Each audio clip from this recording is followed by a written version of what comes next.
Hello my friends, welcome to comics my life channel. और आज हम आपके सामने पेश करने जा रहे हैं एक शानदार सुपर कमांडो की कॉमिक्स महाकाल।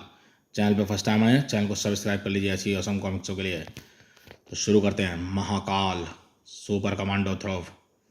ये देख सकते हैं कवर फर्स्ट। महामानव गलाला गीचा सुपर कमांडो थ्रोव किरगी रोमांचक विशेषांक।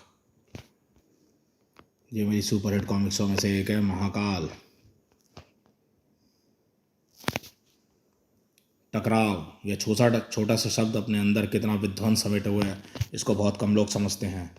जब बादल टकराते हैं तो चमकती है बिजली, और जब ये बिजली जीवन से टकराती है तो राख के ढेर में बदल जाते हैं विशालकाय वृक्ष। जब पृथ्वी के अंदर की चट्टानें आपस में टकराती हैं तो आ जाता है भूकंप, कांप उठती है ज़मीन। लेकिन जब ज़मीन पर दो महाशक्तियाँ टकराती हैं तब उसका परिणाम और भी विध्वंसकारी होता है। टुकड़ों टुकड़ों में टूट कर ब्रह्मांड में बिखर सकती है हमारी पृथ्वी। तू अपनी मानसिक शक्तियों का चाहे जितना विनाशकारी वार कर ले महामानव, लेकिन किरगी अपनी यौगिक शक्तियों की मदद से तुझे कभी सफल नहीं होने देगा। Nuclear missile.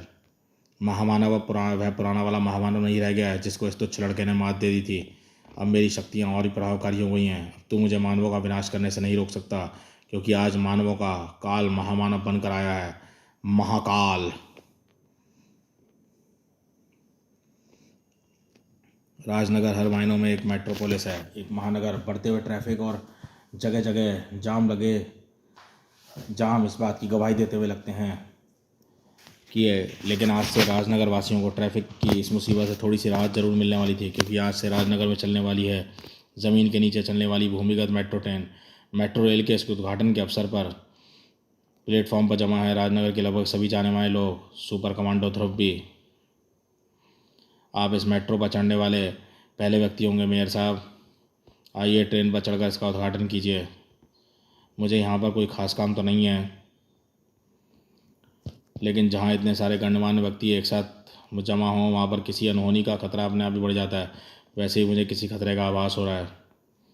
ध्रुव का आभास गलत नहीं था, क्योंकि किसी वक्त प्लेटफॉर्म के दूसरे छोर पर, सुनो कैमरा ज़रा नेताजी पर ज़्यादा फोकस करना, मेयर पर नहीं।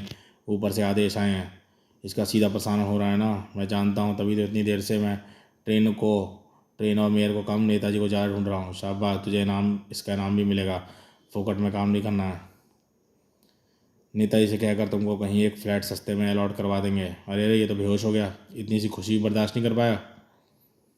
अब मुसीबत तो यह है कि नेताजी पर कैमरा कौन फिक्स करे। अरे बात पूरी होने से पहले ही नेताजी का पीए भी ज़मीन सूख चुका था, और उसके बाद तुरंत बाद आसपास खड़े सभी लोग पके जामुन की तरह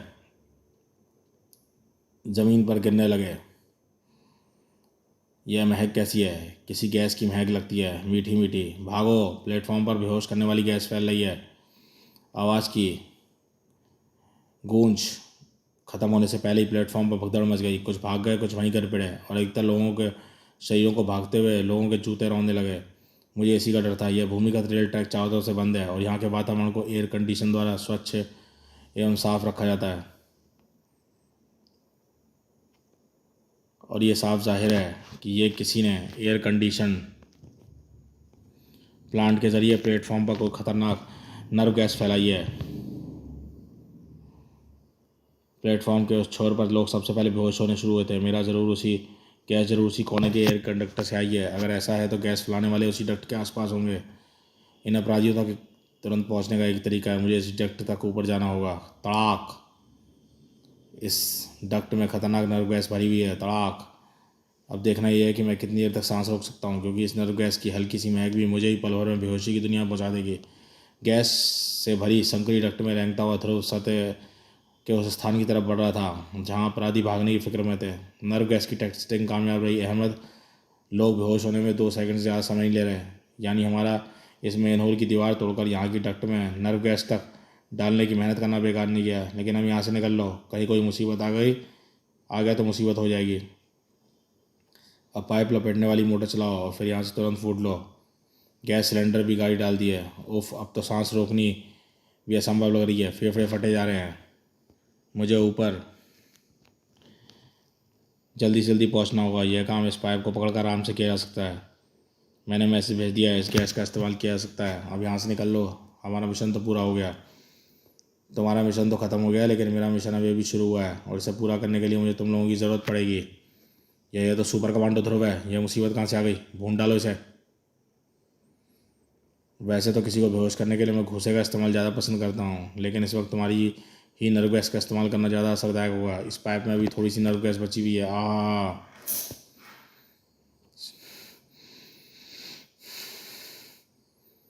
सुबह तो बेहोश हो गया बगैर गोली चलाए। गाड़ी भगाओ मथाया, अगर कहीं हम इसके हत्थे चढ़ गए तो हम बच नहीं पाएंगे। वरुम, ओफ, दो आतंकवादी भाग रहे हैं।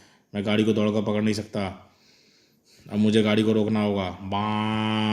ध्रुव के गले से रंबाहट निकली और सड़क के किनारे आराम कर रहा आलसी सांड हरकत में आ गया। बगल से लगी जोरदार टक्कर ने गाड़ी का संतुलन बिगाड़ दिया। धड़ाक, और गाड़ी बिजली के पोल से टकराई। कड़र। अब मुझे इनको पकड़ने में कोई दिक्कत नहीं होनी चाहिए। ध्रुव वैन की तरफ लपका, लेकिन अगले ही पल ज़मीन पर गिर जाना पड़ा। बूम बड़ाम बूम। अरे रॉकेट! ये मुझ पर रॉकेट से हमला कर रहे हैं, यानी इनके पास रॉकेट लॉन्चर हैं। ये कोई मामूली आतंकवादी नहीं लगते। जरूर उनका संबंध किसी अंतर्राष्ट्रीय आतंकवादी संगठन से है। इस रॉकेट लॉन्चर का इस्तेमाल अब तक इसलिए नहीं कर रहे थे क्योंकि इसका प्रयोग पुलिस फोर्स को दावत देने के बराबर है, लेकिन हम तुझे ख़त्म करके ही जाएंगे। ओह, गोलियों से तो बचना मुझे ज़्यादा मुश्किल नहीं लगता, लेकिन रॉकेट लॉन्चर से बच पाना अलग ही बात है। अगर रॉकेट के सीधे वार से भी बच गया तो धमाके से बच पाना संभव है। खैर, अब जब तक सांस तब तक आस, कोशिश तो करनी है। जल्दी करो अहमद, इससे पहले कि पुलिस यहाँ पर आए। इस छोकरे का काम तमाम कर दो। दबा ट्रिगर, लेकिन ट्रिगर पर दबी उंगली तभी रह गई। यह आयामी द्वार और शीत किरणें तो एक ही आदमी का काम हो सकता है, और उसका नाम है धनंजय। तुम यहाँ पर क्या कर रहे हो? तुमको ढूंढ रहा था, वही पिछले 3 दिनों से लगा था। तुम आखिर थे कहाँ? राजनगर में तो नहीं थे? हाँ, मैं राजनगर से बाहर था, मंगल ग्रह जाने की तैयारी कर रहा था। ये असल में षड्यंत्र सीरीज़ में हुआ था। अगर आपने वो षड्यंत्र सीरीज नहीं पढ़ी है तो हमारे चैनल में ध्रुव कॉमिक्स की प्लेलिस्ट में जाके पढ़ सकते हैं। मंगल ग्रह, फिर तुम मंगल ग्रह पर गए थे या नहीं? लंबी कहानी है, फिर कभी फुर्सत में सुनाऊंगा। तुम बताओ, तुम मुझे क्यों ढूंढ रहे थे? कोई खास बात है क्या? हाँ, मैं तुमको स्वर्णगिरी ले जाने के लिए आया हूँ। काम तुमको वहाँ जाने पर ही अपने आप मालूम हो जाएगा। तो फिर मैं थोड़ी देर बाद आऊँगा। अभी मुझे ना आतंकवादियों से थोड़ी सी पूछताछ करनी है। तुम चलो। ठीक है, वैसे भी अभी यहाँ भीड़ जमा होने लगी है, मैं चलता हूँ। स्वर्णनगरी में तुम्हारा इंतजार करूँगा। धनंजय के जाने के 2 मिनट बाद ही पूरा इलाका पुलिस से भर गया। ये बर्फ़ की सिल्ली में बंद कैसे हो गए? यह तो आप इनसे होश आने में ही पूछिएगा। सर, क्या है राम सिंह? वायरलेस पर अभी मैसेज आया है। सर, मेट्रो रेल प्लेटफॉर्म पर फैली गैस की रिपोर्ट आ गई है। यह वही गैस है जिसके 4 सिलेंडर 2 महीने पहले डिफेंस रिसर्च सेंटर से चोरी हो गए थे। आई सी, लेकिन इस वैन में एक ही सिलेंडर बरामद हुआ है, बाकी 3 सिलेंडर कहाँ हैं? या तो इनके होश में आने पर ही उगलवाएंगे। फिलहाल आप इस कागज़ पर नज़र डालिए।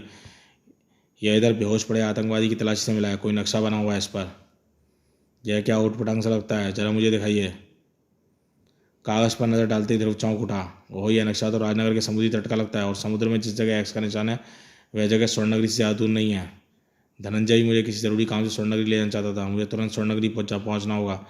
एक ज़रूरी काम आ गया है एसपी साहब, मैं बाद में आकर आपसे मिलता हूँ। कुछ देर बाद समुद्र की गहराइयों को चीरता हुआ ध्रुव एक अदृश्य आवरण से ढकी हुई रहस्यमय स्वर्णनगरी से मैं खड़ा था। स्वागत है ध्रुव, तुमको अगर इतनी जल्दी आना था तो मेरे साथ आ जाते। यह सब छोड़ो, पहले ये बताओ कि तुमने मुझे यहाँ पर क्यों बुलाया? स्वर्णनगरी में सब ठीक ठाक तो है ना? सब ठीक ठाक है। आओ, मैं तुमको दिखाता हूँ कि यहाँ पर तुम्हारी ज़रूरत क्यों पड़ गई।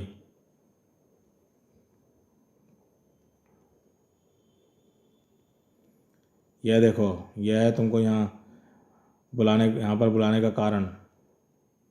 महामानव, ये यहाँ पर कैसे आ गया? इसको तो ज्वालालोक में सामरी ने कैद कर रखा था। ज्वालालोक के वासियों के पास महामानव को बंदी बनाए रखने सकने के पर्याप्त साधन नहीं थे। एक बार तो महामानव वहाँ से आज़ाद होने में लगभग कामयाब हो गया था। तब ज्वालालोक वासियों ने हमसे संपर्क किया और हम लोग महामानव को यहाँ ले आए। ओहो, तो तुम लोगों ने यहाँ पर महामानव को हिप्नोटाइज करके रखा हुआ है? नहीं ध्रुव, महामानव जैसे अति विकसित मस्तिष्क वाले प्राणी को देर तक हिप्नोटाइज करके रखवाना संभव नहीं है। इसको ऐसी सुप्त अवस्था में रखने का तरीका हमारे मानसिक विशेषज्ञ प्रसेन ने निकाला है। हाँ ध्रुव, इसको बंदी बनाए रखने के लिए मैंने ये यंत्र बनाया है। ये यंत्र किसी भी व्यक्ति के दिमाग पर ऐसा प्रभाव डालता है जिससे उस व्यक्ति को ऐसा आभास होता है मानो उसकी सबसे बड़ी इच्छा पूरी हो गई हो। इस वक्त महामानव अपने ख्यालों में खोया हुआ यह देख रहा है कि उसके पूरी पृथ्वी को से मानवों का विनाश कर दिया है, इसलिए अब यह संतुष्ट और शिथिल हो गया है। बधाई हो, आपने अपने काम को सफलतापूर्वक पूरा कर लिया है। अभी नहीं ध्रुव, अभी तो मुझे महामानव की मानसिक ऊर्जा का इस्तेमाल करना है। महामानव के अंदर इतनी मानसिक ऊर्जा का भंडार है जिसे अगर विद्युत ऊर्जा में बदल दिया जाए तो पूरी पृथ्वी को रोशन किया जा सकता है, और इसके लिए हमें तुम्हारी मदद की ज़रूरत है। मेरी मदद? हाँ, दरअसल महामानव का कोई प्रयोग करने से पहले यह बहुत ज़रूरी है कि हम उसके उत्पत्ति के बारे में पूरी तरह से पता हो, और हमारी जानकारी में से तुम ही एकमात्र ऐसे व्यक्ति हो जिसको महामानव ने खुद अपनी उत्पत्ति का सारा इतिहास बताया। समझे ध्रुव? समझ गया। वैसे तो मानव का एक विकसित रूप है, यानी सुदूर भविष्य का मानव, लेकिन इसकी उत्पत्ति हमारी तरह से नहीं हुई है। जैसा मुझे महामानव ने बताया था, इसके अनुसार पृथ्वी पर जीवन की उत्पत्ति और महामानव के जीवन की उत्पत्ति हमारी तरह से नहीं हुई है। जैसा मुझे महामानव ने बताया था, उसके अनुसार पृथ्वी पर जीवन की उत्पत्ति और महामानव की उत्पत्ति लगभग एक ही साथ शुरू हुई थी। यह बात लगभग 200 करोड़ साल पहले की है। इधर ध्रुव महामानव के जीवन का इतिहास सुनाने जा रहा था, और इसी वक्त स्वर्णनगरी से कुछ ही किलोमीटर के फासले पर दूर हमको थोड़ी देर पहले एक कोड मैसेज मिला है सर। अरब देशों के एक आतंकवादी संगठन ने हमारे इस गुप्त न्यूक्लियर मिसाइल अड्डे का पता चल गया है। वे इस पर हमला करके इस मिसाइल बेस को कब्जे में करने की कोशिश कर सकते हैं। ऐसी हरकत करके वो मुंह की खाएंगे। यह अमेरिकी सरकार का मिसाइल बेस है। हमारे पास ऐसे ऐसे अत्याधुनिक शस्त्र हैं जो हमारे पास आने वाले किसी भी गोताखोर शस्त्र या मशीनी यंत्र को पल भर में ढूंढकर ख़त्म कर सकते हैं। और उनके लिए बेहतर यही होगा कि वे आसपास भी ना फटके, वरना उनकी लाशों की मछलियाँ ही नोच नोच कर खाएंगी। पेस कमांडर को अपने यंत्रों पर पूरा भरोसा था, लेकिन उसके यंत्र भी क्या कर सकते थे जब उनकी तरफ बढ़ने वाला खतरा ना मानव हो, ना कोई शस्त्र, ना मशीनी तंत्र। वे खतरे सदाई हुई मछलियाँ जिनके शरीर पर बंद हो नर्व गैस सिलेंडर, हल्के विस्फोटक। मछलियाँ तीर की तरह चलती हुई उस संयंत्र से टकराई जो समुद्र में पानी को ऑक्सीजन में बदल रहा था, और एक धमाके के साथ उस संयंत्र के ऊपर फट पड़ी, और नर्व गैस के सिलेंडर भी। कुछ ही सेकंडों में नर्व गैस पानी में घुल चुकी थी, और पानी से बनी ऑक्सीजन के साथ साथ खतरनाक नर्व गैस भी मिसाइल बेस के वातावरण में फैलने लगी थी। यह डेंजर सिग्नल क्यों बज रहा है? हमारे वाटर ऑक्सीजन कन्वर्टेबल प्लांट में हल्का सा विस्फोट हुआ है। एक दो बड़ी मछलियाँ भी तैर रही हैं, पर आसपास कुछ भी नज़र नहीं आ रहा है। ज़रूर इन मछलियों के शरीर पर विस्फोटक। आहा कर्नल, आपको क्या हो रहा है? आहा, नर्व गैस ने अपना असर दिखाना शुरू कर दिया था, और कुछ ही पलों बाद पूरा मिसाइल बेस में हर तरफ बेहोशी का साम्राज्य था। मिसाइल बेस में कुछ ही दूर पर इंतजार कर रहे थे आतंकवादियों का इंतजार खत्म किया जा सकता था। धमाका हुए 2 मिनट हो चुके हैं। राजनगर की मेट्रो रेल पर नर्व गैस का प्रयोग करने वाले हमारे साथियों के अनुसार नर्व गैस अपना असर दिखाने में लगभग 2 से 3 सेकंड का समय लगी। अब तो पूरे बेस के सैनिक बेहोश हो चुके होंगे, तो फिर इंतजार किस बात का? चलो चलकर मिसाइल को अपने कब्जे में लेते हैं। इधर आतंकवादी मिसाइल को अपने कब्जे में लेने के लिए बढ़ रहे थे, और सतह पर एक रहस्यमय आकृति समुद्र की खाक चल रही थी। महामानव की मानसिक तरंगें कहीं आसपास से आ रही हैं, लेकिन ये तरंगें बहुत धीमी हैं। इनकी मदद से महामानव की सही स्थिति का पता लगाना मुश्किल होगा। ऊपर कोई महामानव को ढूंढ रहा था, और वहीं पास में समुद्र के तल में बसी स्वर्णनगरी में ध्रुव महामानव के जन्म और विकास की कहानी सुना रहा था। लगभग 200 करोड़ साल पहले पृथ्वी पर जीवन की उत्पत्ति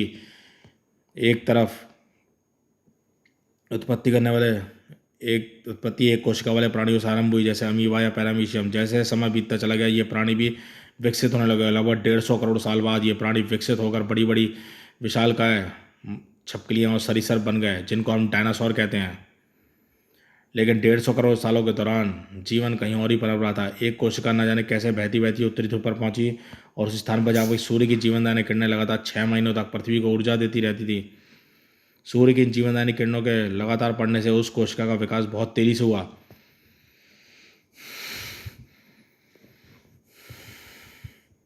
लेकिन वह कोशिका विकसित होकर डायनासोर नहीं बल्कि मानव के रूप में बदली। बाकी पृथ्वी पर जो विकास करोड़ों वर्ष में हुआ, उतना उस वक्त कोशिका में सिर्फ कुछ ही लाखों वर्ष में हुआ। लेकिन विकास की यह रफ्तार यहीं पर नहीं थमी।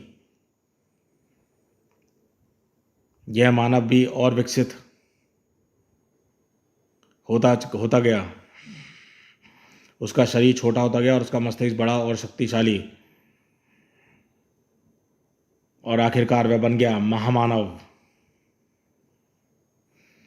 हो तो यह है महामानव के जन्म का इतिहास। यानी महामानव भी एक मानव ही है, बल्कि यूं कहो मानव का और विकसित रूप। आज से लाखों वर्ष बाद मानव इस जैसा ही दिखेगा। अब मैं इस पर जो भी प्रयोग करूंगा मैं मानव समझकर ही करूँ तो अवश्य सफल होऊंगा। धनंजय, ध्रुव जल्दी जरा पृथ्वी से आ रहे दूरदर्शन प्रसार पर एक बहुत खतरनाक खबर आ रही है। दूसरे कक्ष पर सचमुच एक बहुत ही खतरनाक खबर, बुरी खबर ध्रुव का इंतजार कर रही थी। आतंकवादी अरब देशों के एक कट्टरपंथी ग्रुप के सदस्य हैं। उन्होंने राजनगर के तट से 15 किलोमीटर दक्षिण पश्चिम दिशा में समुद्र के नीचे स्थित एक गुप्त अमेरिकी न्यूक्लियर बैलिस्टिक मिसाइल बेस पर कब्जा कर लिया है। अच्छा, यानी उस नक्शे पर लगा मिसाइल निशान मिसाइल बेस का था। उनकी मांग है कि मध्य एशिया के एक छोटे देश हिलाल का कब्जा उनको संयुक्त राष्ट्र की मान्यता के साथ दे दिया जाए, वरना वे न्यूक्लियर मिसाइलों को दाग देंगे जिनका निशाना मास्को पर सधा हुआ है। ऐसी स्थिति में भारी विनाश होने के साथ साथ विश्व युद्ध शुरू हो जाने का खतरा भी उत्पन्न हो सकता है। ओह, यह तो बहुत खतरनाक स्थिति पैदा हो गई है। स्थिति सिर्फ तुम पृथ्वीवासियों के लिए नहीं बल्कि स्वर्णनगरी के लिए भी खतरनाक हो गई है। वह प्रक्षेपण अड्डा यहाँ से ज़्यादा दूर नहीं है। अगर कहीं प्रक्षेपण यहीं पर फट गया तो उसका बुरा असर हम लोगों पर ज़्यादा पड़ेगा। इस साय का सिर्फ स्वर्णनगरी पर नहीं पूरे संकट का साया सिर्फ स्वर्णनगरी पर नहीं पूरे विश्व पर पड़ने वाला था। सबसे ज़्यादा हलचल वॉशिंगटन स्थित व्हाइट हाउस में हो रही थी। मिस्टर प्रेसिडेंट हॉटलाइन पर रूस से मैसेज आया था। उनका कहना है चूंकि वह मिसाइल बेस अमेरिका ने, इसलिए इन आतंकवादियों को रोकना भी अमेरिकी सरकार का काम है। अगर वह मिसाइलें आतंकवादियों द्वारा छोड़ी तो रूस दोषी अमेरिका को ही मानेगा और फिर वह अमेरिका पर हमला करेगा। इससे विश्व युद्ध की शुरुआत होनी पक्की है। इन मिसाइलों का कंट्रोल तो यहाँ पर भी होगा। क्या हम इन मिसाइलों को यहीं बैठे बैठे नहीं रोक सकते? इन मिसाइलों का कंट्रोल यहाँ के अलावा मिसाइल बेस पर भी है सर, और मिसाइल दोनों जगह से ही छोड़ी जा सकती हैं। ओ माय गॉड, मैं कुछ उपाय सोचता हूँ। तब तक इस इलाके के सभी बैटल शिपों को घटनास्थल पर पहुँचने का आदेश दे दो। अमेरिकी जहाज बेड़े ने भारतीय सरकार की अनुमति से मिसाइल बेस के ऊपर समुद्री सतह को घेर लिया और इसने समुद्र के अंदर पहले से ही पनप रहे तनाव को और ही बढ़ा दिया। जहाजी बेड़े ऊपर आ गए हैं। अहमद, आने दो, लेकिन नज़र रखो उन पर। हम उन्हें जरा सी भी गलत हरकत की तो मैं तुरंत मिसाइल को दाग दूंगा। स्वर्णनगरी में बैठे लोग आतंकवादियों के इरादों से अनजान नहीं थे। हमारे पास ऐसे हथियार जरूर हैं जो पूरे प्रक्षेपास्त्र अड्डे को तबाह कर सकते हैं, लेकिन उन पर हमला का अर्थ है प्रक्षेपास्त्रों को यही तबाह करके अपनी तबाही को बुला लेना। और फिलहाल वे आतंकवादी इतने सतर्क होंगे कि अड्डे में घुसकर उन पर काबू करना असंभव होगा। अगर कोई पर कहीं चूक हो गई तो प्रक्षेपास्त्रों को छोड़ भी सकते हैं। ऐसा खतरा हम मोल नहीं ले सकते। आतंकवादियों को काबू पाने का एक रास्ता है, वह मिसाइल में इसमें घुसकर उनको काबू पाना। अगर किसी तरह उनका ध्यान सिर्फ 2 मिनटों के लिए कहीं चला जाए, बट जाए, तो मैं उस पर काबू कर। वाह, ध्यान बटाने का तरीका तो आप लोगों के पास पहले से ही मौजूद है। महामानव, महामानव वह क्या करेगा? वह खुद नहीं करेगा, करेगा तो प्रसेन को है। मैं क्या कर सकता हूँ? अब महामानव की मानसिक ऊर्जा को अगर विद्युत बना सकते हैं तो उसकी मानस तरंगों से आतंकवादियों के दिमागों को भी कब्जे कर सकते हैं। ऐसा प्रयोग तो मैंने महामानव पर अभी नहीं किया है, फिर भी मैं समझता हूँ मैं कोशिश कर सकता हूँ। फिर मैं यहाँ बैठे बैठे नहीं, इसके लिए मुझे महामानव को लेकर प्रक्षेपास्त्र अड्डे के नज़दीक जाना पड़ेगा। उसके बाद ही मैं आतंकवादियों के मस्तिष्क को पूरी तरह से काबू में नहीं कर पाऊँ उसके बाद भी मस्तिष्क को पूरी तरह काबू में नहीं कर पाऊँगा। सिर्फ उनको कुछ देर के लिए भ्रमित सा कर पाऊँगा। मेरे लिए इतना समय बहुत होगा। अगर आप आतंकवादियों को 2 मिनट के लिए भी भ्रमित कर सकें तो अपना काम पूरा कर लूँगा। इतना तो मैं कर सकता हूँ। चलो धनंजय, एक सवारी का इंतजाम कर लो। एक पल रुको प्रसेन। ध्यान से सुनो ध्रुव, तुम जो कुछ भी करने जा रहे हो सब पृथ्वी का भविष्य निर्भर करता है। तुम सफल हुए तो सब बच जाएंगे, लेकिन अगर तुमसे चूक हुई तो ना तुम बचोगे ना हम। मैं स्थिति की गंभीरता को बखूबी समझ रहा हूँ श्रीमान, पर चिंता न करें। पृथ्वी मेरा घर है और अपने घर की रक्षा करना ध्रुव को अच्छी तरह से आता है। ये इस कॉमिक्स का सबसे फेवरेट डायलॉग था। और कुछ ही देर बाद, बस प्रसेन, यहाँ से आगे जाने पर आतंकवादी सतर्क हो सकते हैं। तुमको अपना काम यहीं से करना होगा। कोई बात नहीं, मैं अपना काम यहीं से कर सकता हूँ। ये देखो ध्रुव, एक्स और अवरक्त किरणों की मदद से हम प्रक्षेपास्त्र अड्डे की दीवारों के पार भी देख सकते हैं। अब इससे पहले तुमको यह पता चल सकता है कि आतंकवादी संख्या में कितने हैं और प्रक्षेपास्त्र अड्डे कहाँ कहाँ पर तैनात हैं।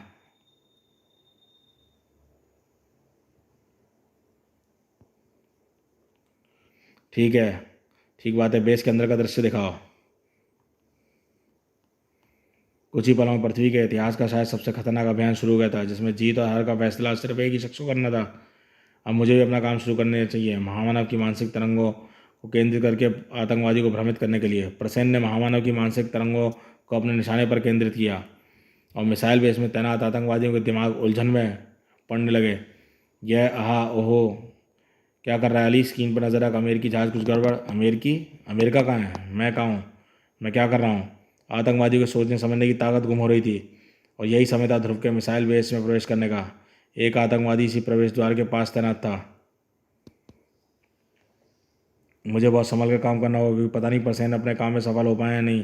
तुम कौन? इससे पहले कि भ्रमित आतंकवादी सोच पाता उसको क्या करना है, ध्रुव का एक शिकंजा उसकी सांस की नली पर आ कसा, और वह शिकंजा तभी खुला जब आतंकवादी का दिमाग बेहोशी की दुनिया में पहुंच गया।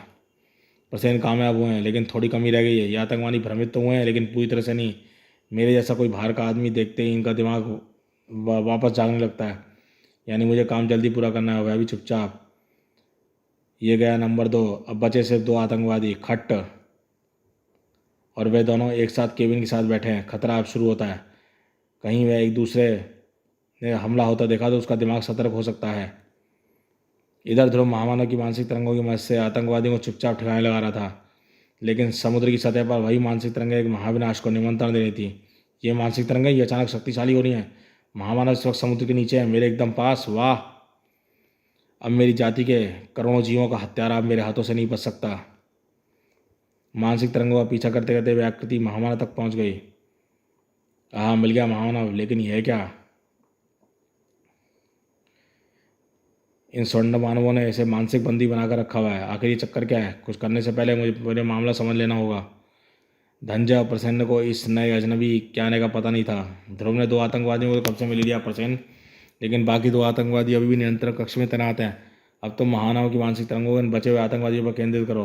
चिंता मत करो धनंजय, मैं उन आतंकवादी को प्रक्षेपास दागने नहीं दूंगा, क्योंकि ये प्रक्षेपास विनाश के साथ साथ इतनी गर्मी पैदा करेंगी कि वह इलाका हमेशा के लिए वीरान हो जाएगा। मामला कुछ समझ में आ रहा है। यह वक्त है महामानव का इस्तेमाल करके पहले अपना मकसद पूरा करने का। वैसे भी इस रूप में महामानव को ख़त्म नहीं कर सकता, पर महामानव के दिमाग को शिथिल करके रखा है। इस वक्त महामानव के मस्तिष्क को अपने वश में करके अपना मकसद पूरा किया जा सकता है। वह अनजान आकृति महामानव के दिमाग पर कब्जा करने की योजना बना रही थी, और थोड़ी देर पर ध्रुव आतंकवादियों पर कब्जा करने की। दोनों आतंकवादी भ्रमित लग रहे हैं। मुझे बिजली की फुर्ती से काम करना होगा। सबसे पहले उस आतंकवादी को बेहोश करना है जो कंट्रोल पैनल पर बैठा हुआ है, ताकि कुछ गड़बड़ हो जाने की स्थिति में मिसाइलों को दागना संभव ना हो सके। ध्रुव ने पहले आतंकवादी को एक ही जोरदार किक में बेहोश कर दिया, तड़ाक। लेकिन उस सेकंड के बीतने से पहले आखिरी आतंकवादी तरफ घूम चुका था। यह थोड़ा सतर्क जरूर हुआ है, लेकिन इतना नहीं कि मेरा मुकाबला कर सके। ध्रुव अहमद की तरफ लपका, और इसी पर स्वर्णनगरी में मौजूद अजनबी आकृति ने महामानव के दिमाग को अपने कब्जे में लेना शुरू करा, और महामानव की मानसिक तरंगों का से मिसाइल बेस टूटने लगा। संबंध मिसाइल बेस से टूटने लगा।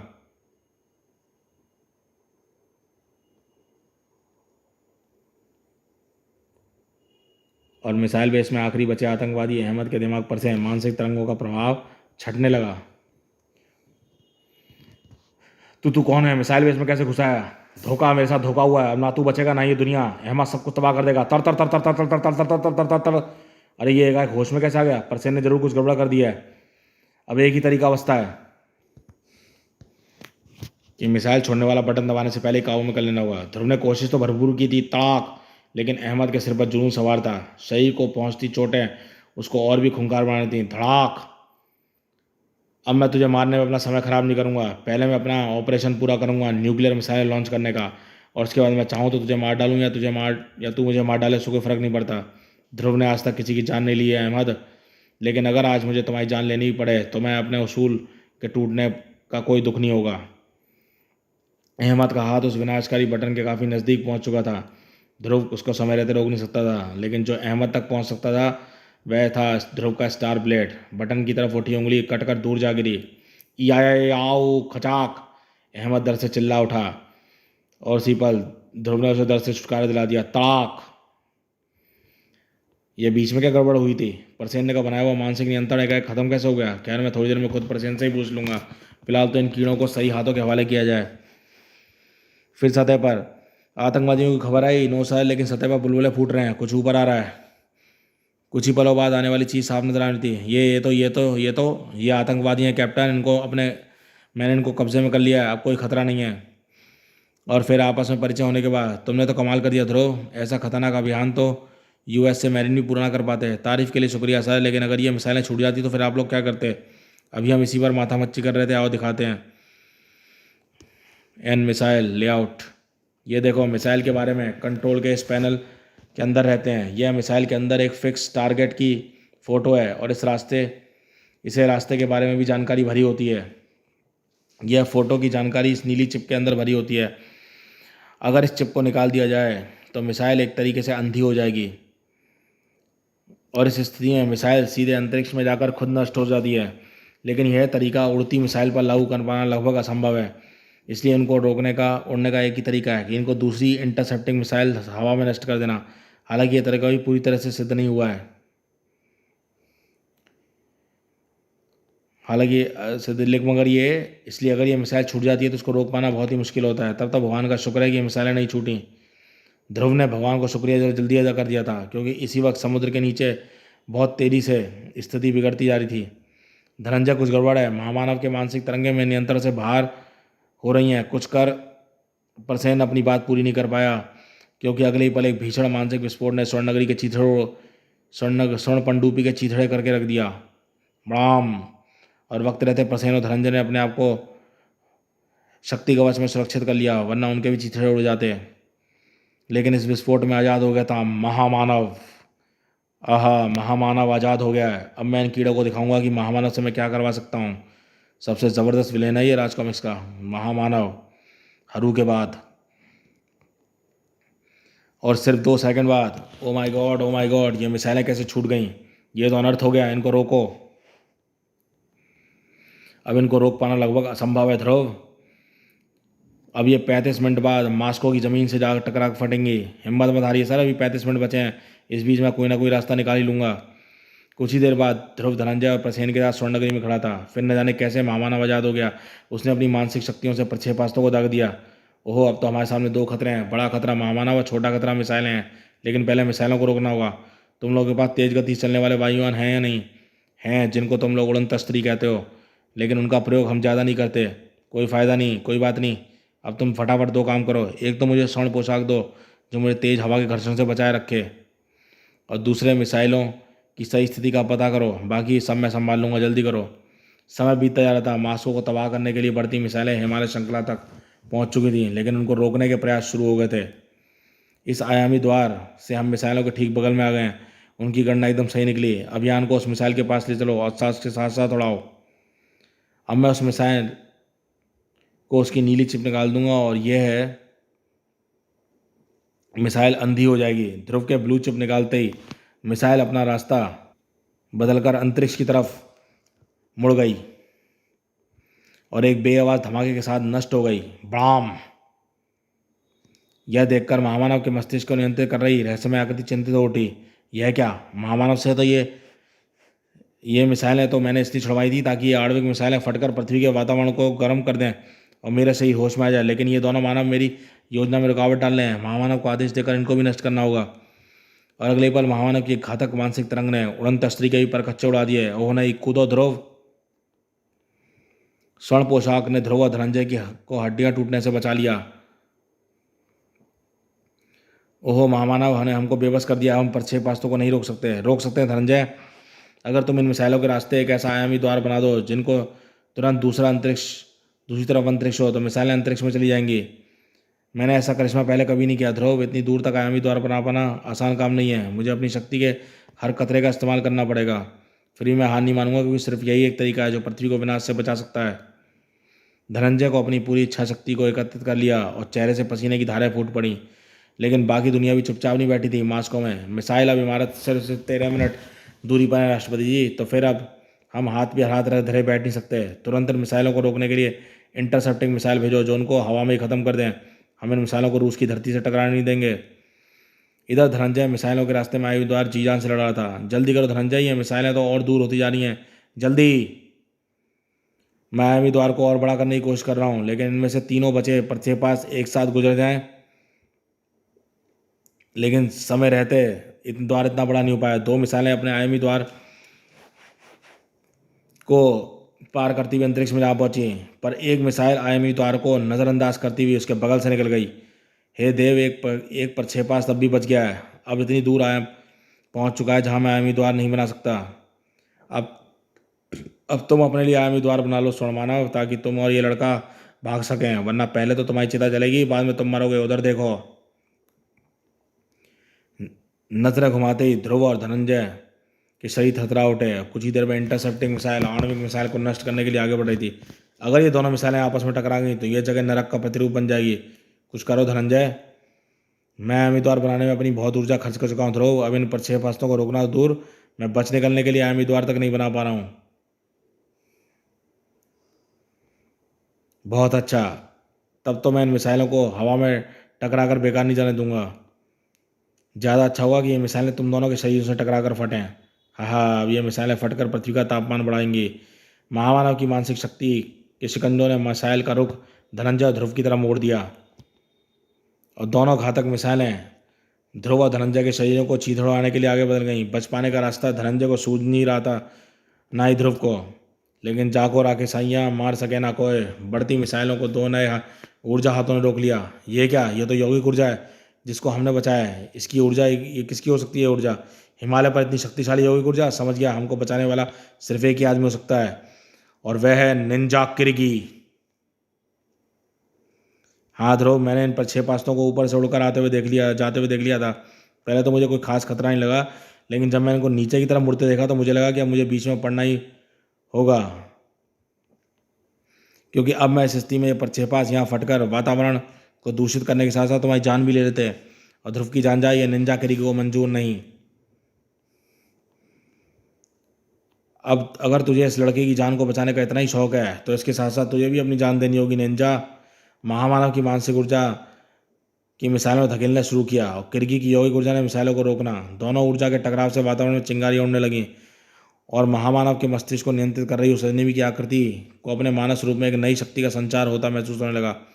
वाह, इन दोनों के टकराव से तो जो ऊर्जा वातावरण में बिखर रही है, मेरा मानस रूप उसको सोख कर जमीन के नीचे दबे मेरे शरीर पर मानसिक तरंगों के जरिए पहुंच रहा है। अब मुझे मिसाइलों को फटवा कर वातावरण को गर्म करने की जरूरत नहीं है। अब मैं महामानव के जरिए ऐसी परिस्थितियां पैदा करूंगा कि इन दोनों का टकराव होता रहे और मैं इन दोनों की शक्तियां सोख कर फिर से शक्तिशाली बन जाऊं। लेकिन इस वक्त महामानव की मानसिक शक्ति ज़्यादा ताकतवर साबित हो रही है, क्योंकि मिसाइलों को अपनी गति भी उसी दिशा में काम कर रही है। मुझे महामानव को मानसिक निर्देश देकर मिसाइलों को उसकी पकड़ से ढीला करना होगा। उस रहस्यमय आकृति का मानसिक निर्देश पाते ही महामानव का शिकंजा ढीला हो गया, और किरगी के यौगिक हाथों ने मिसाइलों को तेज गति से ऊपर हवा में उछाल दिया,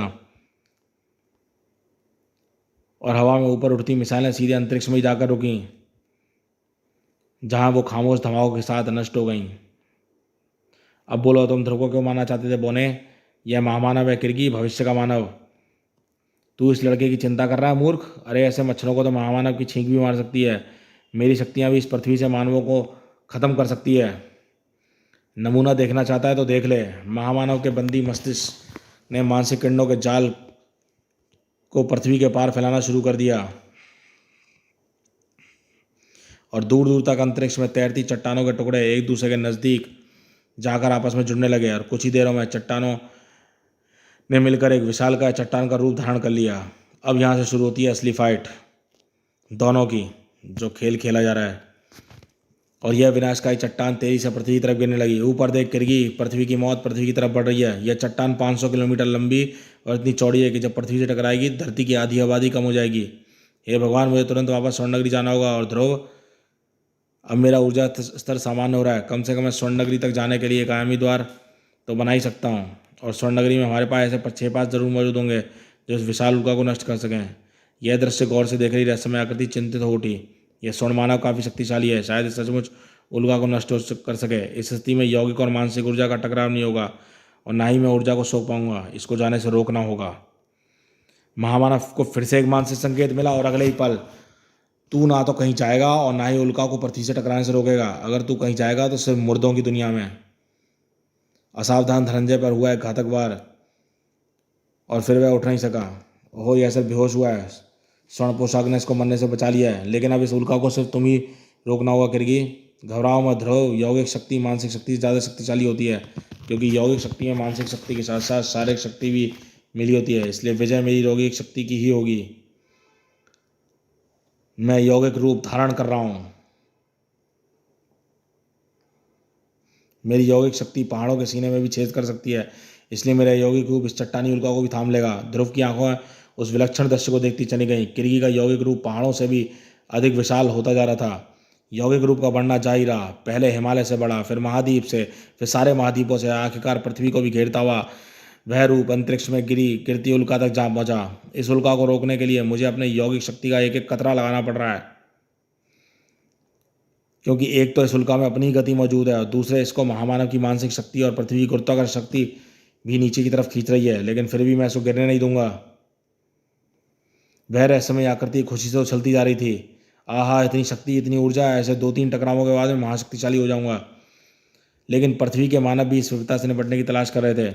मिसाइलों की मुसीबत तो रहस्यमय से रूप से टल गई थी, फिर यह विशालकाय उल्का अचानक कहाँ से आ गई? पता नहीं सर, हमारा सैटेलाइट सिस्टम भी इसकी कोई जानकारी उपलब्ध नहीं करवा रहा। इस मुसीबत से निपटने का एक ही तरीका है, लॉन्ग रेंज न्यूक्लियर मिसाइलें। सभी देशों को सूचना भेज दो, अपनी अपनी मिसाइलों को इस उल्का पर दाग दें तुरंत।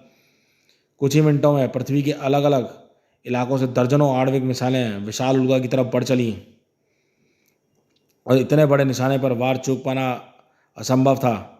अरे ये मूर्ख क्या कर रहे हैं? इन शस्त्रों से तो इस उल्का को नष्ट नहीं कर सकते, बल्कि इसमें तो खतरा और बढ़ जाएगा। इससे तो ये उल्का कई छोटी छोटी उल्काओं में बढ़ जाएगी और ये छोटी छोटी उल्काएं पृथ्वी के कई शहरों को एक साथ नष्ट कर देंगी। सभी मिसाइलें एक साथ एक के बाद एक अपने अपने निशानों से टकराकर फटने लगी और ओफ, वही हुआ जिसका मुझे डर था। अब मैं इतने सारे टुकड़ों को एक साथ पृथ्वी पर गिरने से रोक नहीं सकता। मुझे यौगिक रूप छोड़ना होगा। पूरी दुनिया में हाहाकार मचने लगा। उल्का के बड़े बड़े टुकड़े पृथ्वी की तरफ, कई इलाकों की तरफ गिर रहे थे और हिमालय पर। अब क्या होगा किरगी? मानव ने अपनी मौत खुद बुला ली ध्रुव। अब मैं कुछ नहीं कर सकता। महामानव अपने मकसद में कामयाब हो गया लगता है। नहीं, एक तरीका है, तुम्हारा खड्ग। यह किसी भी चीज़ को काट सकता है। तुम इसे यौगिक ऊर्जा द्वारा दूर से भी संचालित किया जा सकता है। तुमने ठीक याद दिलाया ध्रुव। मेरा खड्ग उल्का के इन छोटे टुकड़ों को इतने छोटे छोटे टुकड़ों में काट सकता है कि वे पृथ्वी के वायुमंडल में प्रवेश करते ही वायु घर्षण से खुद जलकर नष्ट हो जाएं। यौगिक शक्ति द्वारा संचालित खड्ग हवा में ही ऊपर उछलकर कुछ ही मिनटों में अंतरिक्ष में पृथ्वी की तरफ गिरती उल्काओं तक पहुंच गया और उसको बिजली से तेज गति से ऐसे काटने लगा जैसे नरम मांस को तेज छुरी काटती है। और कुछ ही देर में किरगी कि चमत्कारी खड्ग ने कुछ को छोड़कर बाकी सभी उल्काओं को छोटे छोटे टुकड़े कर दिए। पृथ्वी पर आया खतरा टल रहा था, लेकिन ध्रुव और किरगी के लिए खतरा बढ़ रहा था। किरगी, एक उल्का ठीक इस जगह पर गिरने जा रही है। ओहो, लेकिन मैं इस वक्त अपनी योगिक शक्ति का प्रयोग अपने खड्ग द्वारा इन उल्काओं को काटने के लिए कर रहा हूँ, जो किसी भी क्षण आबादी वाले इलाके में गिर सकती है। इस वक्त मैं अपनी योगिक शक्ति का इस्तेमाल इस उल्का को रोकने के लिए नहीं कर सकता। तो फिर हम सब मारे जाएंगे किरगी, एक साथ। लेकिन उल्का के पहाड़ से टकराने से ठीक पहले घबरा मत लड़के। महामानव तुम लोगों को मरने नहीं देगा, क्योंकि अभी तो खेल शुरू हुआ है। तुमने हम लोगों को बचाया, लेकिन क्यों? तुम्हारा तो मकसद हम लोगों को ख़त्म कर देना चाहिए था, क्योंकि तुम पृथ्वी से मानव को ख़त्म कर देना चाहते हो और हम लोग उसमें बाधा डाल रहे हैं। ठीक कह रहे हो, लेकिन अब मुझे इस खेल में मज़ा आ रहा है लड़के। अब जरा इस नकाबपोश से भी थोड़ी जोर आजमाइश करने का मन है। मैं शक्ति परीक्षण के लिए युद्ध कभी नहीं करता महामानव। मैं सिर्फ किसी की रक्षा के लिए युद्ध करता हूँ। तुम मुझे युद्ध करने के लिए मजबूर नहीं कर सकते। तू जान बचाने के लिए युद्ध करता है ना, तो फिर इस लड़के की जान बचाने के लिए मुझसे लड़।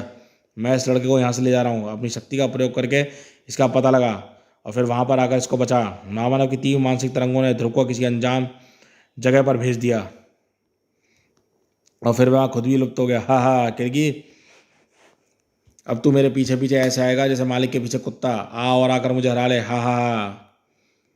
अब तक धनंजय के होश भी वापस आ रहे थे। ये सब क्या हो रहा है किरगी? महामानव और ध्रुव दोनों कहाँ गायब हो गए? पर कहाँ? महामानव ध्रुव को किसी अज्ञात स्थान पर ले गया और मुझे वहाँ पर जाकर उसे बचाने की चुनौती भी दे गया। पर चिंता की कोई बात नहीं, मेरा खटक मुझे अपने आप उस स्थान पर ले जाएगा जहाँ महामानव और ध्रुव हैं। मैं भी स्वर्णनगरी जाकर अपने यंत्रों द्वारा उस स्थान का पता लगाने की कोशिश करता हूँ। किरगी की योगिक शक्तियाँ इसे उसी स्थान पर खींच कर ले जाने लगीं जहाँ पर उसका मित्र भी था और शत्रु भी। और यह दृश्य देखकर किसी की बाँछें हिल गईं कि वाह, सारा काम बिना किसी व्यवधान के पूरा हो गया। अभी तक किसी का ध्यान इस तरफ नहीं गया कि महामानव की इन हरकतों के पीछे किसी और का यानी मेरा हाथ है। वैसे भी इस टकराव के बाद मेरा काम पूरा हो जाना चाहिए था। फिर इस दुनिया पर राज करूंगा मैं और मेरे पैर दबाएंगे किरगी और महामानव। अब मुझे भी उस स्थान पर पहुंच जाना चाहिए जहां पर मैं इन दोनों महाशक्तियों के टकराव की व्यवस्था कर रखी है। किरगी को ध्रुव और महामानव तक पहुंचने में ज़्यादा वक्त नहीं लगा। वहाँ जो स्थिति उसका इंतजार कर रही थी वह सचमुच बहुत भयानक थी। आहा, आओ किरगी आओ। मुझे पूरा यकीन था कि तुम मुझे आखिरकार ढूंढ निकालोगे।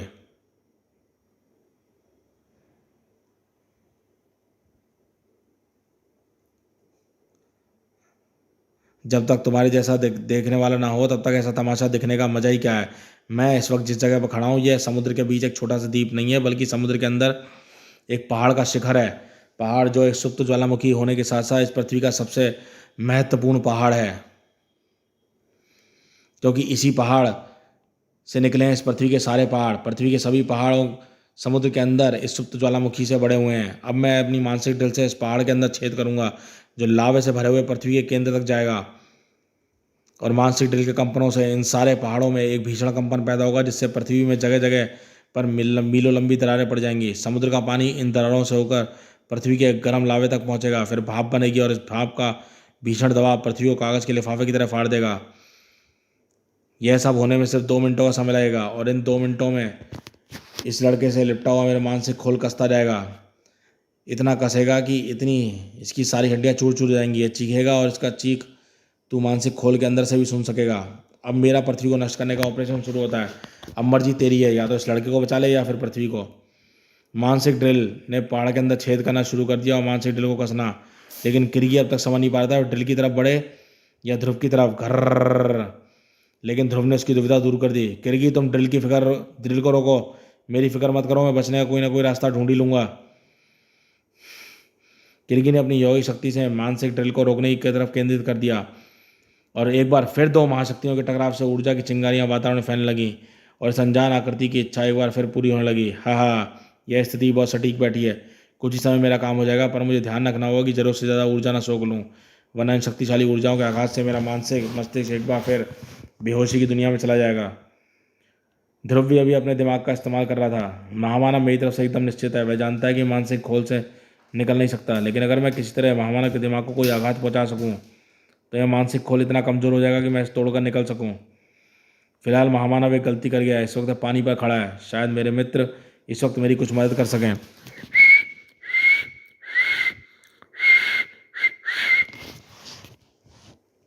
ध्रुव के गोल होठों से एक खास सीटी उभरी, और लगभग तुरंत ही सीटी के जवाब में एक डॉल्फिन सतह पर उतर आई। ध्रुव के होठों से सीटी का निकलना जारी रहा।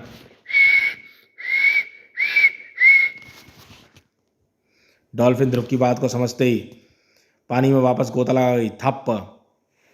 उम्मीद है डॉल्फिन मेरी बात समझ गई होगी। अब ये वापस आएगी तो ये अपने साथ लेकर आएगी एक फुल साइज वाली इल मछली, जो अपने शरीर में इतनी बिजली बना सकती है कि झटके में घोड़े तक को बेहोश कर दे।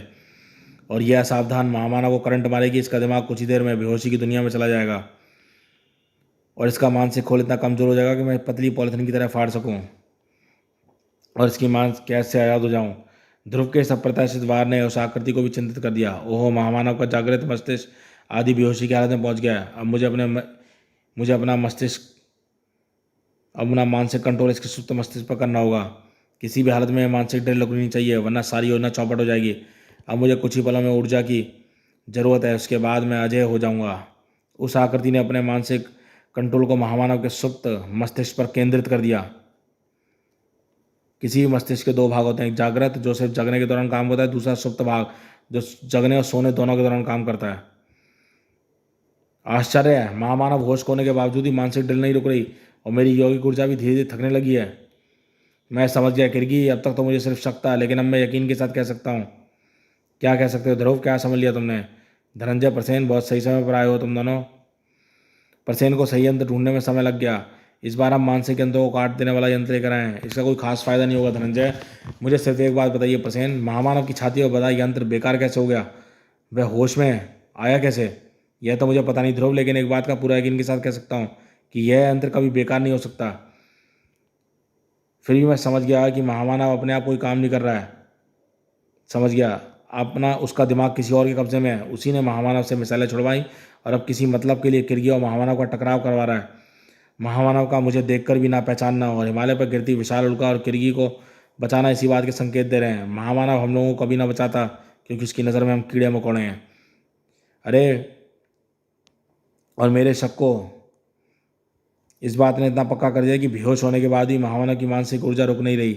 मतलब साफ है कि महामानव का मस्तिष्क कोई और अपने फ़ायदे के लिए इस्तेमाल कर रहा है। अगर ये सही है तो वह कहाँ है? वह हम उसे रोकेंगे कैसे? वहाँ जो कोई भी है हमारे आसपास ही है। तुम लोग अपने यंत्र के ज़रिए उसको ढूंढो, और रही उसको रोकने की बात, उसका सिर्फ एक ही तरीका है, और वह है महामानव के शरीर पर बंधे यंत्र को उतार दिया जाए। ये क्या कह रहे हो? इससे तो महामानव आज़ाद हो जाएगा, और एक बार भी आज़ाद हो गया तो उसे पकड़ना असंभव हो जाएगा। महामानव के मस्तिष्क पर कब्जा करने वाली शक्ति इसी कारण से ऐसा कर पाई है क्योंकि महामानव का मस्तिष्क शांत और शिथिल था। यह यंत्र उतार देने से महामानव फिर से अपने काबू में पा सकेगा। फिलहाल पृथ्वी को फट पड़ने से रोकने का यही एक तरीका है। ठीक कह रहे हो ध्रुव। फिलहाल महामानव के सामने कोई सामने आई समस्या से निपटा जाए। महामानव से तो बाद में भी निपटा जा सकता है। हम इस यंत्र को से उस व्यक्ति को ढूंढने की कोशिश करते हैं जो शायद आसपास ही छिपा हुआ होगा, और मैं महामानव के शरीर से वह यंत्र उतारता हूँ। प्रसेन ने यंत्र से तरंगों को छोड़ना शुरू किया और ध्रुव ने उसे खतरे को काटने के लिए एक दूसरा खतरा मोल ले लिया। महामानव के शरीर से यंत्र उतरते ही महामानव के होश वापस आ गए, उसके काबू में आ गया और पहाड़ में छेद कर रही मानसिक ड्रिल भी गायब हो गई। तुम यहाँ पर क्या कर रहे हो? और मैं यहाँ पर कैसे आ गया? मैं तो ज्वालालोक में था, फिर शायद मुझे स्वर्ण नगरी ले जाया गया था, फिर मैं यहाँ कैसे?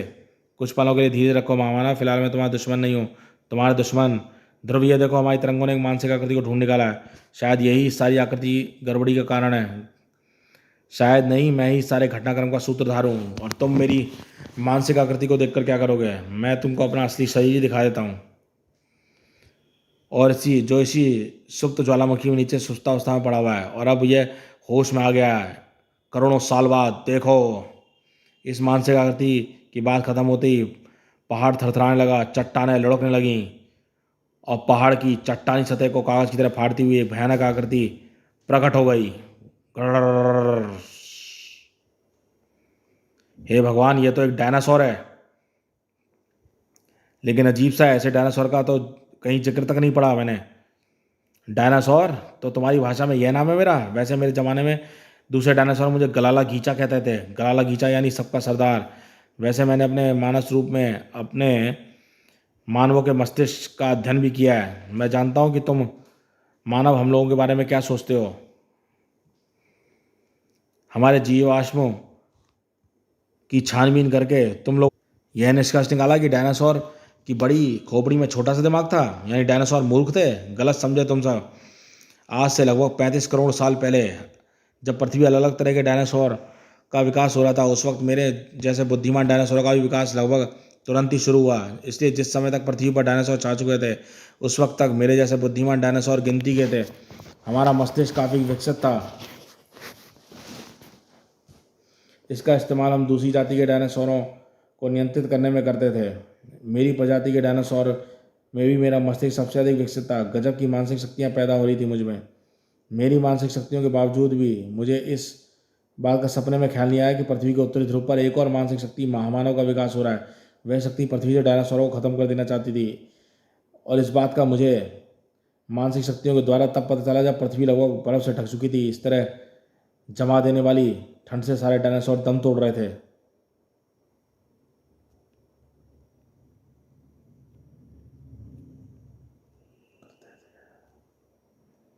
मैंने मानस तरंगों द्वारा महामानव के स्थान का पता तो लगा लिया, लेकिन इतना वक्त नहीं बचा था कि मैं उस पर हमला कर सकूं।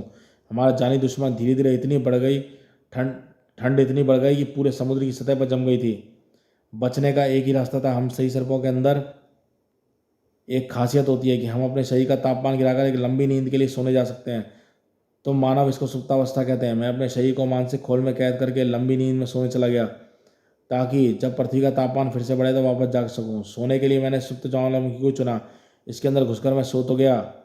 मुझे जगाने में तुम लोग मानवों ने भी बड़ी सहायता की। वैसे तो मेरे होश आने लायक तापमान बढ़ने में और वक्त लगना था, लेकिन मानवों ने वायु प्रदूषण फैलाकर पृथ्वी का तापमान समय से पहले ही बढ़ा दिया था। तापमान इस स्तर तक आ गया कि मैं सोया तो रहा, लेकिन मेरे मस्तिष्क का एक हिस्सा जग गया, और फिर मैं मानस रूप अपने बंधुओं के हत्यारे महामानव की खोज में निकल पड़ा। और जब महामानव मुझे मिला तो तुम लोगों ने उसे पहले ही बंदी बना रखा था। उसका मस्तिष्क शिथिल था। इस वक्त उसके मस्तिष्क पर कब्जा करना मामूली सा काम था।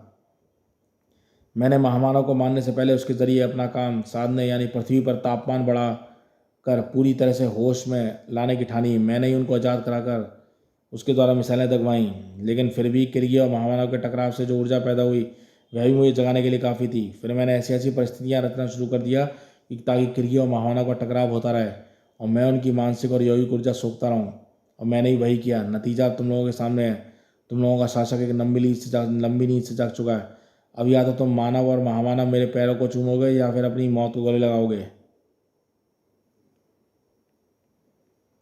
मौत को गले यहाँ पर लगाने वाला सिर्फ तू है गला लगीचा। मानव एक प्रकार से मेरे पूर्वज हैं। अगर कोई दूसरी प्रजाति का प्राणी मानवों की जान का दुश्मन बनेगा तो महामानव उसका दुश्मन बन जाएगा। मानवों को मौत और ज़िंदगी देने का अधिकार सिर्फ महामानव के पास है। तो भूल रहा है महामानव कि मानसिक शक्तियाँ मेरे पास भी हैं और मानसिक वार करना मुझे भी आता है। आहा, महामानव ने मानसिक वार किए तो बहुत थे लेकिन खाया एक भी नहीं था। एक ही बार ने महामानव की आधी ताकत को चूस लिया।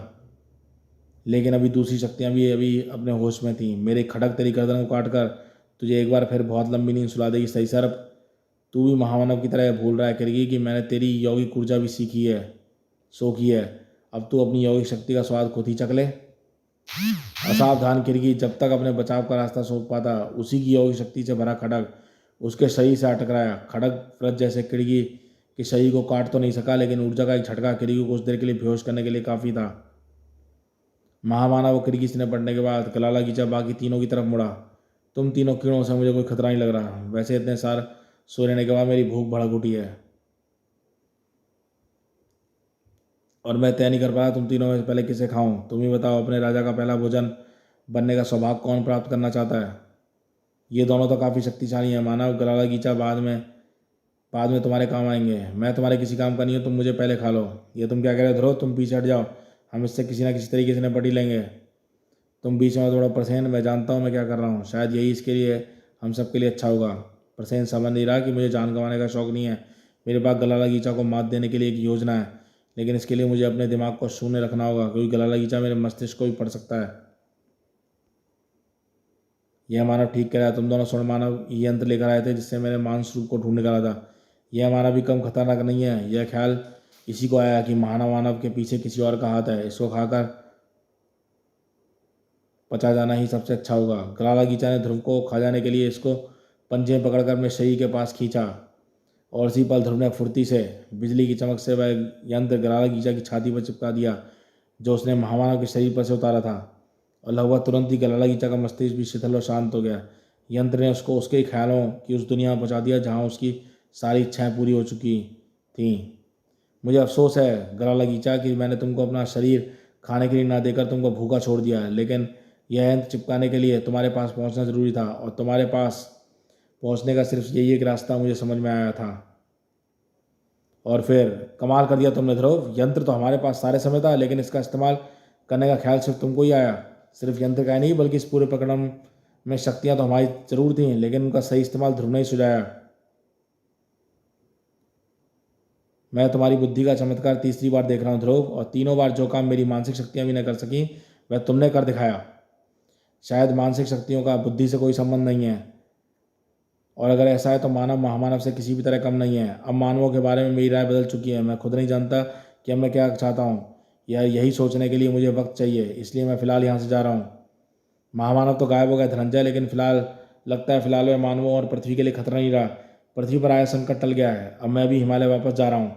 ध्रुव को वापस राजनगर पहुँचाने के बाद हमको इस सरिसर्प का भी इंतजाम करना है धनंजय, इसलिए अब हमको भी जाना होगा। समाप्त। दोस्तों, ये शानदार तहलकाबाज कॉमिक्स महाकाल यहीं समाप्त होती है। ये कॉमिक्स बहुत ज़बरदस्त थी और महामानव यहाँ चला गया, उसने दुश्मनी ख़त्म कर दी, लेकिन वो दोबारा वापस आएगा ज़लज़ला में, जो उसे भड़काएगा डॉक्टर वायरस, उसे सुपर हीरोज़ के खिलाफ। और ये कॉमिक्स हमारे चैनल पे अपलोडेड है। मल्टी स्टार कॉमिक्स की प्लेलिस्ट में जाके पढ़ सकते हैं। तो चलिए फिर मिलते हैं किसी और कॉमिक्स में। देखते रहिए कॉमिक्स माई लाइफ चैनल।